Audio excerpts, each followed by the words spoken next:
बहुत समय पहले एक घना जंगल था जहां कई सारे जानवर मिलजुल कर रहते थे। उस जंगल का राजा था शेरराज, जो बहुत ही बलवान और साहसी था।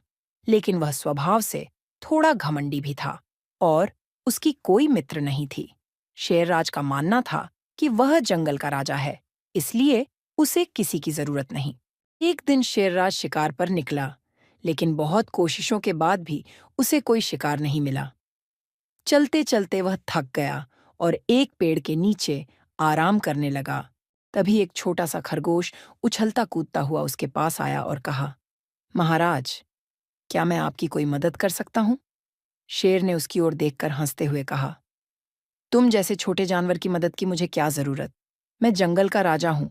खरगोश ने विनम्रता से कहा, राजा साहब, जंगल का हर प्राणी महत्वपूर्ण होता है, चाहे वह बड़ा हो या छोटा। कभी कभी छोटे जानवर भी बड़ी मदद कर सकते हैं। शेर ने उसकी बातों को अनसुना कर दिया और खरगोश को जाने दिया। कुछ दिनों बाद शेरराज जंगल में एक गहरी खाई में गिर गया। उसने बहुत कोशिश की, लेकिन वह खाई से बाहर नहीं निकल पाया। अब उसे समझ नहीं आ रहा था कि वह क्या करे। वह बहुत थक गया और मदद के लिए जोर जोर से दहाड़ने लगा। शेर की दहाड़ सुनकर जंगल के सारे जानवर इकट्ठे हो गए, लेकिन किसी को समझ नहीं आ रहा था कि शेर राज को कैसे बाहर निकाला जाए। तभी वही छोटा खरगोश वहां आ गया और बोला, महाराज, मैंने कहा था ना कि कभी कभी छोटे जानवर भी बड़ी मदद कर सकते हैं। मुझे एक मौका दीजिए। शेर को अब अपनी गलती का एहसास हो रहा था, इसीलिए उसने खरगोश से मदद लेने का फैसला किया। खरगोश ने तुरंत अपनी योजना बताई। उसने सभी जानवरों को इकट्ठा किया और जंगल की लताओं, बेलों को मजबूत रस्सी की तरह बांधकर खाई में डाल दिया।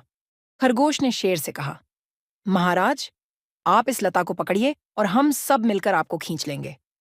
शेर ने वैसा ही किया।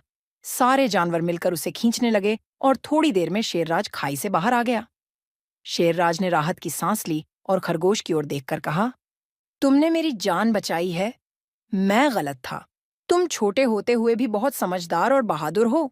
शेरराज ने खरगोश और जंगल के सभी जानवरों से माफी मांगी और कहा, अब मैं समझ गया हूं कि चाहे कोई बड़ा हो या छोटा, हम सबकी जरूरत होती है। अब से हम सभी मित्र बनकर रहेंगे और एक दूसरे की मदद करेंगे। सभी जानवर खुश हो गए और शेरराज और खरगोश की दोस्ती की मिसाल जंगल में फैल गई। अब शेरराज ने अपनी घमंड छोड़ दी और वह सभी जानवरों के साथ मित्रवत व्यवहार करने लगा। नैतिक शिक्षा, मित्रता और सहयोग से बड़ी मुश्किलों का हल निकाला जा सकता है। हमें कभी भी किसी को छोटा या कमतर नहीं समझना चाहिए, क्योंकि हर किसी की अपनी एक खासियत होती है।